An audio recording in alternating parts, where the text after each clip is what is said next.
open with a opening statement from you, Coach Dillon, and then open it up for questions. Ask that you raise your hand before asking a question so you can talk into the mic. Coach Dillon? Well, we're excited to still be here.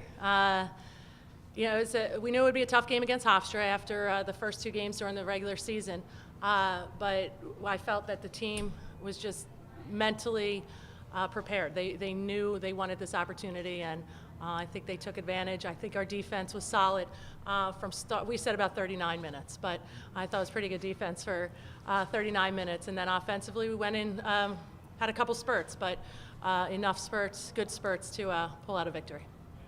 All right, open it up for questions. Please raise your hand.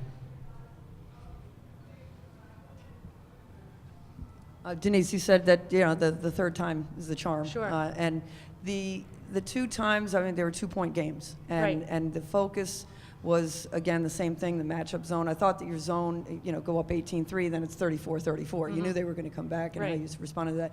But talk about, I guess, the defense a little bit, and were there any matchup changes that you made compared to the other 2 games? Because you really, obviously, I thought in the first 10 minutes, 12 minutes, dominated. There weren't matchup changes we made. There were adjustments to their tendencies that I think we did a better job of, especially at the top, talking to our guards about the importance of forcing them to not allow them to get to their right to execute the offense inside, with talking about the post presence, not allowing easy post entry passes. And then the biggest thing is the rebounding. I think that was a better focus for us. Force them. We knew they were going to get shots, but you wanted them to take shots out of the flow of their offense. And then I thought we did a much better job rebounding the basketball. Coach, you maybe just answered that, but number 40 for them, she only had a couple shots. She only had 2 points. She'd been averaging 11. What was kind of the focus on her today? Well, it was definitely not allowing the easy dribble penetration, and that was on when she was in your area, making sure you made it a little more challenging for her to attack, and then knowing if they did attack, and in her case, the help was there. So forcing either the kick out or a contested shot in the paint. For the players, you're familiar with James Madison and playing them in big situations. Can you comment on that? Yeah, I mean, obviously in past years we've seen them in the tournament back-to-back years.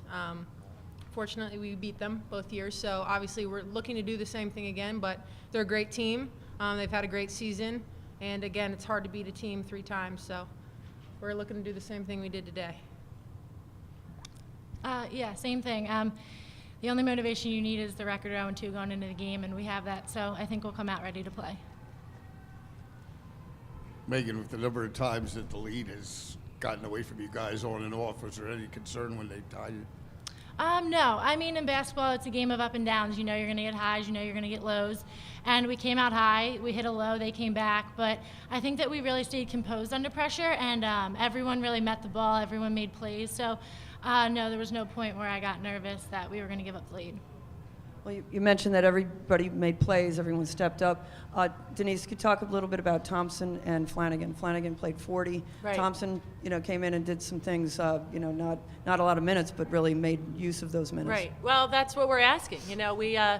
We feel in Megan's case and Fiona's case, they're players out on the floor that just keep everyone together, and it's tough to execute an offense without Megan out on the floor, and then Fiona's energy on the defensive end, especially when we're playing the 2-3. So they've certainly played significant minutes, but at this point, that's what's going to happen. But you do need to rely on your bench, and I feel just the last couple weeks of practice, finishing the season a little bit better, you're getting more help from your bench. And the other thing, Carrie Alexander's been playing really well for us. She didn't play a lot of minutes today, so she has to know, hey, we need you to get in that game tomorrow and help us out. So she's fresh as a berry, so we got to make sure she's ready.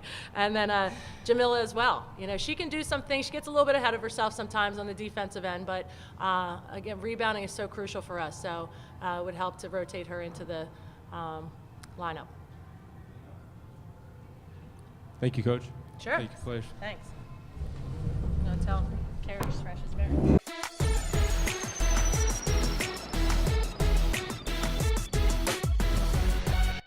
From day one, our mission has been March. Those 4 days in March are the reason for every rep, every sprint, every shot. Every time we step on the court, we dream of stepping on that ladder, cutting down those nets, raising that trophy.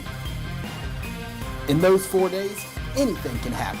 So turn up the music, it is time to dance. Visit CAAsports.com and Ticketmaster.com for more information.